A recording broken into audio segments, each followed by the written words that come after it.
into July now, which means training camp is just around the corner for the NFL. So bringing in Coty M. Davis, beat reporter for Sports Illustrated and Locked On Texans, to give us a little preview of the Houston Texans. Coty, let's start with that offseason. We saw a big splash with Stephon Diggs. What are some of those other big acquisitions that fans got really excited about this offseason?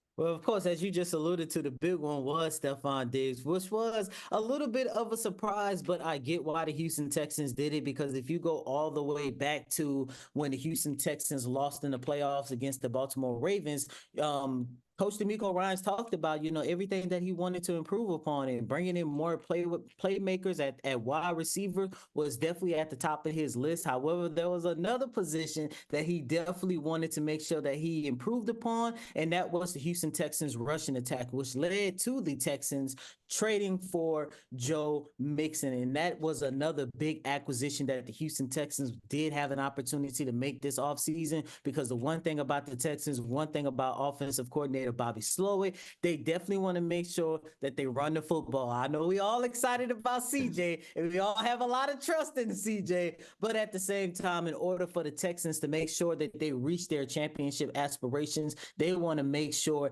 that they are able to rush the football, especially late in the playoffs when you're playing up against some of the best defensive teams in the league. You want to make sure that you have a variety of weapons to utilize. Yeah, man, I'm loving those moves. Let's look ahead to training camp, though. What would you say is the biggest storyline thing to really look out for headed into training camp? Who's going to start opposite of Derek Stingley Jr.? I remember being at the NFL Combine a couple months ago, and that's something both DeMeco Ryans and General Manager Nick Caserio had talked about, because they kind of figured that the end was near for Steven Nelson. And now Steven Nelson retires. You have a situation going into training camp. Who's going to be CB number 2? I thought going into OTAs and mandatory minicamp that it was going to be a battle between CJ Henderson and Jeff Okudah. However, the rookie Kamari Lassiter surprised all of us. And it seems like going into training camp, he's going to have the upper hands and seeing who's going to take the helm as CB2. But that's the biggest storyline for the Houston Texans right now. I think it's fair to say CJ Stroud's rookie year was a slam dunk, exceeded expectations there. So now going into year 2 with those expectations, an upgraded receiver core, what are some of those expectations now for his sophomore season?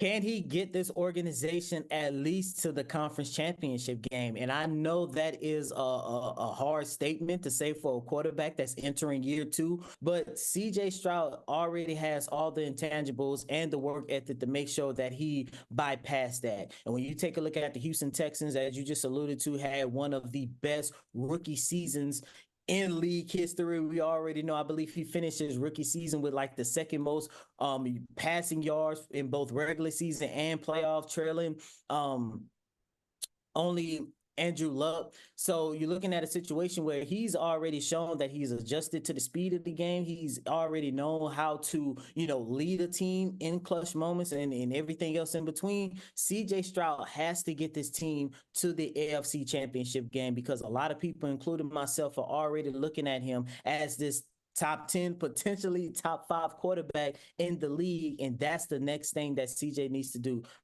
I understand at times you might look at the Texans and say, look, they're still young, but that's part of the reason why they went out and got a Stephon Diggs. It's part of the reason why they went out and got a Joe Mixon, Danielle Hunter. That's part of the reason why a lot of people are looking at the Houston Texans thinking to themselves that, coming into the season, they are at least the 3rd best team in the AFC, trailing behind only Kansas City and Baltimore. This team, I would say the floor AFC Championship game, the ceiling, is celebrating in New Orleans come 2025. Let's just put it like that. Hey, I love the way that sounds. Who doesn't want to party in New Orleans, right? Yes, sir. Hey, there we go.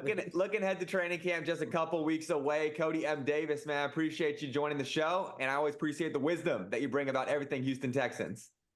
Thank you for having me.